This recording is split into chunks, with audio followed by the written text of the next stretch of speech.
ગુજરાતમાં અનેક જગ્યા પર ફટાકડા ફોડવાને લઈને જૂથ અથડામણ થઈ છે. હત્યાની ઘટનાઓ પણ સામે આવી છે અને આવી જ ઘટના બની છે અમરેલીના લીલિયામાં, જેમાં બે જૂથો સામે આવી જાય છે. 23 લોકો ઈજાગ્રસ્ત થાય છે. પોલીસ ગુનો દાખલ કરે છે અને આ મામલે ડીવાયએસપીનું નિવેદન સામે આવ્યું છે.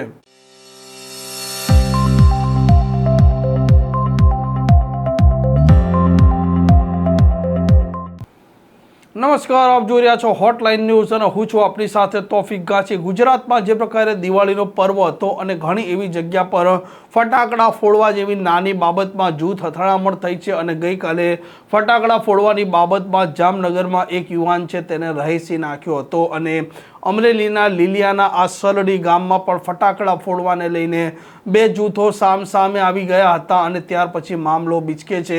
એકબીજાના સાથે પ્રાણઘાતક હથિયારો પર હુમલો કરે છે અને 23 લોકો ઈજાગ્રસ્ત પણ થાય છે. જે પ્રકારે પ્રાથમિક માહિતી સામે આવેલી છે તેમાં આજે અથડામણ થઈ છે, તેમાં જૂની અદાવત કારણભૂત માનવામાં આવી રહ્યું છે. એક જૂથના યુવાનો ફટાકડા ફોડી રહ્યા હતા, બીજા જૂથના યુવાનો ત્યાંથી બાઇક લઈને નીકળે છે, એકબીજાના સામે જોવે છે, મામલો બીચકે છે અને ત્યાર પછી બંને એકબીજા પર તૂટી પડે છે અને આ મામલે ડીવાયએસપીનું નિવેદન સામે આવ્યું છે.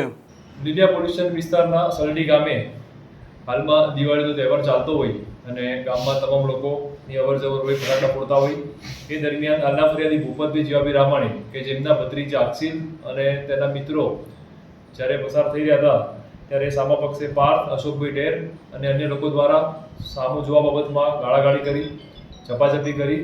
ત્યારબાદ પાર્થની સાથે પાર્થ, અલ્પેશ, મહેશ તથા ગામના કુલ 17 લોકો દ્વારા જીવલેણ પ્રાણઘાતક હથિયાર વડે હુમલો કરવામાં આવ્યો, જેમાં ભૂપતભાઈ વચ્ચે પડતા ભૂપતભાઈને પણ ગંભીર માથાના ભાગે ઈજા થઈ તથા અક્ષિલને પણ સોડાની બોટલ માર મારતા ઈજા થઈ અને અન્ય 3-4 લોકોને ઈજા પહોંચાડતા તાત્કાલિક 112 પર કોલ કરવામાં આવેલો. પોલીસ દ્વારા આ બાબતે એમની 307 જૂની એટલે હાલની નવી BNS કલમ 109 મુજબ ગુનો દાખલ કરવામાં આવેલ છે. હાલમાં સામા પક્ષે પણ જગદીશ ડેર દ્વારા આ માથાકૂટ થઈ એ બાબતમાં ક્રોસ કમ્પ્લેન દાખલ કરવામાં આવી છે અને આગળ તપાસ કાર્યવાહી ચાલુ છે.